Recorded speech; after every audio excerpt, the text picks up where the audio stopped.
সবাই খেয়াল করে দেখি আমরা এখানে যে টেবিলটা আছে না, এই টেবিল প্রথম যে টেবিলটা আছে এই টেবিলের মধ্যে কি আছে, একটা হচ্ছে রেজিস্ট্রেশন না টি, হয়তো টিচার্স ধরলাম টিচারই, তার নাম ট্রেড। এখন এখানে রেজিস্ট্রেশন নাম্বার আছে, এখানে কি কোন নাম আছে, নাম কি আছে, কি আছে, পদবি আছে আর স্যালারি এরকম আছে না, এই লিখছি না আমরা। একজনের নাম তার টেকনোলজি হচ্ছে এরকম, এটা তার এই করলাম। আমি যদি এখানে আরেকটু নিচে আসি, আরেকজন লেখা হচ্ছে 26, দিব, দিতেছি না কেন জানো, ঘটনা আছে।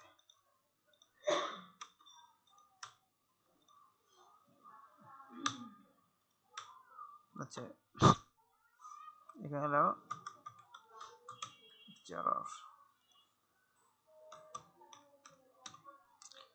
আমরা এখানে কি বুঝলাম দেখো তো, দুজন লোক আছে না, বুঝবে সেটা, বুঝাবো বিষয়টা আগে। এই ব্যক্তিরা সিএস ডিপার্টমেন্টের টিচার, তাহলে আমরা এখানে কি, এখানে কি নাম আছে, আমি এটা কি বুঝবো যে কার, তাই না? যদি আমি এরকম করি, মনে করো যে এমন লিখলাম 691, এই তার নম্বর, একটা নাম্বার থাকে না, আমি এই নাম্বারটা এখানে কপি করে দিলাম। কিন্তু এখন কি বিষয়টা স্পষ্ট না, বিষয়টা বুঝতে পারছি না, আমাকে বোঝানো লাগবে আর। তার মানে কি বুঝতেছি যে এই লোকেরই এই টেবিলটা দুটো টেবিল আছে, এখানে ভিন্ন ভিন্ন জায়গায় দুটো টেবিল আছে, এই লোকের এক জায়গার টেবিলের তার নাম তার টেকনোলজি আছে, ওই ব্যক্তিরই অন্য জায়গায় কি আছে, তার তার পদবি তার স্যালারি আছে। আবার নিচেরটা ওই লোকের সাব্বির না, সাব্বির না এটা।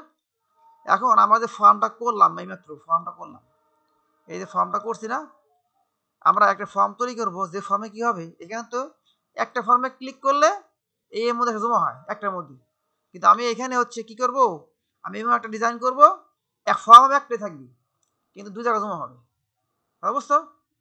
একটা ফর্মে আমি কি করব, ইনপুট দিব, কিন্তু আর কি হবে, এই দুই জায়গা আমার কি হবে, এটা জমা হবে। ক্লিয়ার? এ হলো আমাদের মানে প্রবলেম। টেবিল দুইটা, টেবিল হলো দুইটা, ফর্ম একটা ফর্মে এন্ট্রি দিব, দুইটা ফর্মে জমা হবে। তাহলে আমরা আমাদের কাজ শুরু করি। আমি নাম দিব না, কি নাম দিব, এখানে দিতে পারি হচ্ছে, মনে করছে এই টেবিলটার নাম হলো দিলাম T1 আর T2, এই দিলাম নাকি, এটাই যা বুঝে তাই করলাম। তাহলে আমি এখান থেকে কি কি আছে আমি এই করব, রেজিস্ট্রেশন নং, নেম, টেকনোলজি, রেজিস্ট্রেশন নং, designation, salary, the create table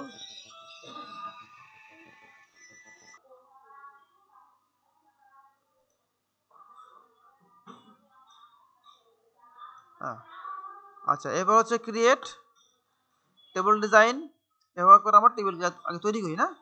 ভিডিওটা আমি একটু পজ করলাম। এখানে হচ্ছে অবশ্যই কি করবো আমরা, এই যে একটা, যেহেতু একই টেবিল একই ফর্ম না, একই ফর্ম দুইটা টেবিল আমি কীভাবে চিন দিছি, চিনবো কীভাবে বলতো, এই এঁকে দিয়ে না, হ্যাঁ এই টেবিলে কার কার তথ্য আছে আমি কীভাবে বুঝতেছি, যেহেতু এইখানে রেজিস্ট্রেশন নম্বরটা এটা যেটা এটা সেটা, তাই না, নাম দিয়ে না, যে তাহলে এটা আমার মেন বিষয়। এই জন্য আমরা কী করবো, অবশ্যই এটাকে আগেই প্রাইমারি কী করবো, সেভ করলাম, এটা হলো বিষয়, ফ্যাক্ট, আগে করতে হবে। T1 আমার প্রাইমারি কিন্তু নাহলে ও নিয়ে নিবে অটোমেটিক্যালি, আমি যদি আগে না করি তো একটা আইডি ডিক্লেয়ার করবে এখানে অটোমেটিক্যালি, আগে আইডি নিবে, অটো নাম্বার দিয়ে দিবে 1 2 3 4 এমন থাকবে।